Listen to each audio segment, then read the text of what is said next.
Dans l'islam, il y a trois aspects fondamentaux. Premier, aqida, la foi. Deuxième, fiqh, jurisprudence, ben règlement pratique comme namaz, zakat, roza, hajj, ben transaction. Et troisième, tasawwuf, c'est spiritualité et purification nafs. Dans sa vidéo-là, nous nous concentrer sur l'histoire fiqh. Donc, dans l'époque Nabi sallallahu alayhi wa sallam, système qui est là actuellement pour transmettre la loi islamique, pas de en place, pas de un livre compilé le fiqh, ou bien une compilation détaillée le un sujet spécifique. Ben règlement islamique tu peux transmettre de cette façon-là. Quand tu as un load qui t'est révélé, Nabi sallallahu alayhi wa sallam, tu peux informer et ensuite tu peux montrer ça par son action. Par exemple, comme un ayat le wazou finit de révéler, Nabi sallallahu alayhi wa sallam finit de montrer sa communauté comment bien faire wazou. Différence le pion de l'époque Nabi sallallahu alayhi wa sallam tu limité parce que si ben sahaba radiyallahu anhum tu différé, tu pourrais faire ça à Nabi sallallahu alayhi wa sallam et tu pourrais résoudre ben différence qui tu là. Mais tu as une situation que ben sahaba radiyallahu anhum tu différé, par exemple que tu de voyage, tu loin depuis Nabi sallallahu alayhi wa sallam.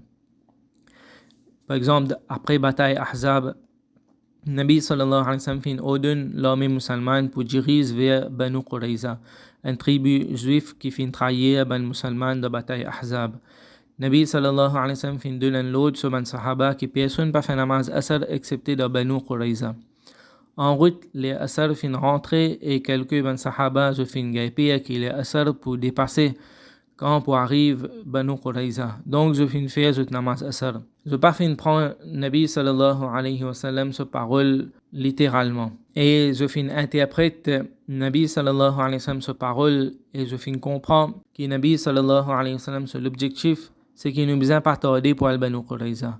Et non pas qu'il nous besoin pas faire namaz asr en route même si cela est pour dépasser. Et un autre groupe ben sahaba je fin prend parole Nabi sallallahu alayhi wa sallam littéralement et je fin retarde namaz asr jusqu'à je fin arrive Banu Qurayza.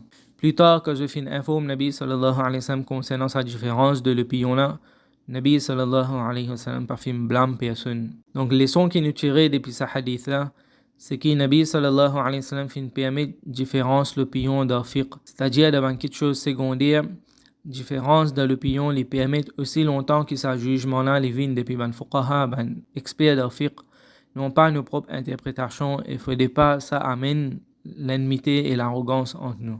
Chacun a respecté l'opinion de son frère. Ibn al-Qayyim rahimahullah li dit comme un sahaba radiyallahu anhum ze divergence li an miséricorde, en rahmat et facilité pour sa ummat là.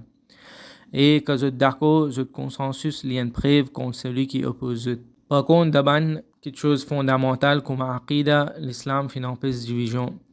Allah Ta'ala dit dans le Coran Karim wa'tasimu bihablillahi jami'an wa la tafarraqu et trappe la corde Allah Ta'ala ensemble fermement et pas divisé. Le place Allah Ta'ala dit innal ladhina farraqu dinahum wa kanu shi'a lasta minhum fi shay. Certainement ben qui divise de religion et fin vin ben secte puis n'en ont rien à faire avec eux. Nabi sallallahu alayhi wa sallam dit certainement Bani Israël fin divisé en 72 groupes et mon ummat li pour diviser en 73 groupes. Je tout parle de l'enfer excepté un seul groupe. Un sahaba radiyallahu anhum fin demandé qui ça nasa au Rasulullah. Nabi sallallahu alayhi wa sallam fin répond ban kilo mon chemin et chemin des moments sahaba radiyallahu anhum. Allah Ta'ala de nous tawfiq nous faire amal ce qui nous fait entendre et nous propager. Wa akhiru da'wana anil hamdulillahi rabbil alamin.